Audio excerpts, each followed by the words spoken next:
दोस्तों, आज हम महाभारत के एक ऐसे प्रसंग का वर्णन करने जा रहे हैं जिसे आज तक शायद किसी भी टीवी सीरियल्स में आपको नहीं दिखाया गया होगा, ना ही किसी ने आपको इसके बारे में बताया होगा। जी हाँ, हम वर्णन करने जा रहे हैं कर्ण और भीमसेन के बीच हुए एक प्रलयंकारी युद्ध का, जिसमें भीमसेन ने कर्ण के दंभ को चकनाचूर किया था और भीमसेन ने कर्ण को साधारण अस्त्रों से ही बारंबार हराया था। यह देखकर सभी योद्धा एवं धृतराष्ट्र आश्चर्यचकित रह गए थे कि भला यह कैसे संभव हो सकता है कि कर्ण जैसे महारथी भीम से बारंबार हार रहे हैं। इन दोनों के बीच हुए युद्ध का पूरा वृत्तांत सुनने के लिए इस वीडियो को अंत तक देखें। आप देख रहे हैं स्पिरिचुअल हिंदू। आइए वीडियो को प्रारंभ करते हैं। यह प्रसंग वेद व्यास द्वारा रचित मूल महाभारत के द्रोण पर्व के अध्याय 129 से लिया गया है। जब महारथी भीम अपने अग्रज युधिष्ठिर की आज्ञा पर जयद्रथ का वध करने के लिए आगे बढ़ रहे अर्जुन की सहायता करने के लिए व्यूह में द्रोण को परास्त कर प्रवेश करते हैं, तब कर्ण उनको रोकने के लिए आगे से आते हैं और दोनों में फिर प्रलयंकारी भयंकर युद्ध प्रारंभ हो जाता है। महाबली कर्ण ने 20 बाण भीमसेन को और 5 बाण उनके सारथी को मारे। यह देखकर हंसते हुए भीमसेन ने कर्ण को 64 बाण मारे। महाबली कर्ण ने फिर भीमसेन को 4 बाण मारे।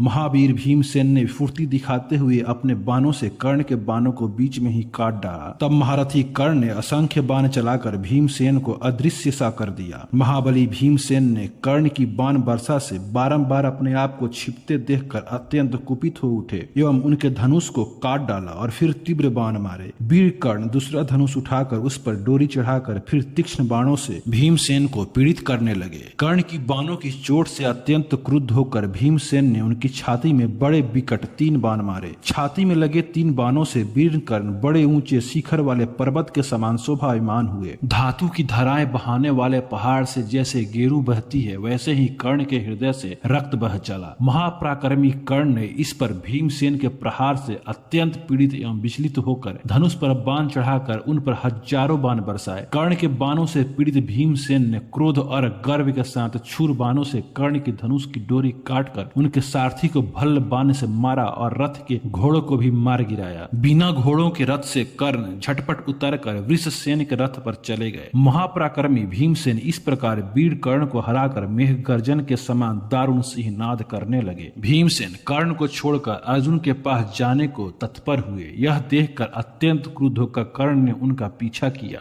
बादल जैसे पहाड़ पर पानी बरसाते हैं, वैसे ही कर्ण भीमसेन पर कंक पत्र युक्त तीक्ष्ण बाण बरसाने लगे। कर्ण ने जोर से हंसकर भीमसेन को ललकार कर कहा, हे भीमसेन, स्वप्न में भी नहीं सोचा जा सकता था कि तुम शत्रुओं को पीठ दिखाओगे। हे वीर, एक कुंती पुत्र के योग्य तो कदापि नहीं है। कर्ण की इस ललकार को भीमसेन सह नहीं सके। वे अर्धमंडल गति से घूमकर कर्ण से युद्ध करने लगे। कलह को अंत करने की इच्छा से कर्ण को पहले मारकर औरों को मारने की इच्छा से महाबली भीमसेन कर्ण के ऊपर उग्र बाण बरसाने लगे, किंतु कर्ण ने अपने अस्त्रों से भीम की बाण वर्षा को रोक दिया। इसके पश्चात दोनों घोर युद्ध करने लगे। भीम ने अत्यंत कुपित होकर कर्ण की छाती में पहले कई वत्स दंत बाण मारकर फिर अत्यंत तीक्ष्ण 21 बाण मारे। तब महापराक्रमी कर्ण ने भीमसेन के स्वर्ण जाल विभूषित देवगामी घोड़ों को 5-5 बाणों से घायल करके असंख्य बाणों से दम भर में ही भीमसेन के सारथी रथ ध्वज को अदृश्य सा कर दिया। फिर 64 बाणों से भीमसेन का सुदृढ़ कवच तोड़कर उनको मर्म भेदी बाण मारे। महाबाहु भीमसेन कर्ण के धनुष से छूटे हुए तीक्ष्ण बाणों के प्रहार का कुछ ख्याल न करके बेधड़क होकर कर्ण के बिल्कुल समीप पहुंच गए। उनके सांप तुल्य उग्र बाण भीमसेन को तनिक भी बाधा नहीं पहुंचा सके। अंत में भीम ने 32 तीक्ष्ण भल बाण कर्ण के मर्म स्थल में मारे। कर्ण ने भी क्रीड़ा करते करते भीमसेन को बाण जाल से छिपा दिया। पतंगे जैसे आग के ऊपर छा जाते हैं, वैसे ही भीमसेन के धनुष से निकले हुए उन सुवर्ण पंख युक्त महावेगशाली बाणों ने चारों ओर से कर्ण को छा दिया। तब कर्ण ने उन बाणों को नष्ट करने के लिए असंख्य बाण बरसाए। भीमसेन ने विविध भल बाणों द्वारा कर्ण के तीक्ष्ण बाणों को राह में ही काट डाला। कर्ण ने फिर असंख्य बाणों से भीमसेन को ढक दिया। उन बाणों से छिद जाने के कारण भीमसेन रणभूमि में कांटेदार पशु के समान जान पड़ने लगे। कर्ण का इस तरह लीला पूर्वक रणभूमि में विचरना भीमसेन से नहीं सहा गया। वे क्रोध से लाल आंखें करके गरजने लगे। उन्होंने कर्ण को ताक कर 25 बाण मारे। फिर कर्ण के मर्म स्थल में 14 बाण मारे। फिर उनका धनुष काटकर सारथी और घोड़ों को भी मार डाला। उन्होंने सूर्य के समान प्रभा संपन्न बाण कर्ण की छाती में भी मारे। भीमसेन के चलाए हुए बाण कर्ण के शरीर को भेद कर जाकर जमीन में गिर पड़े। वीरता की डींग मारने वाले कर्ण इस तरह भीमसेन के बाणों से घायल तथा धनुष और रथहीन होकर फुर्ती के साथ दूसरे रथ की खोज में आगे से हट गए। इस प्रकार दोस्तों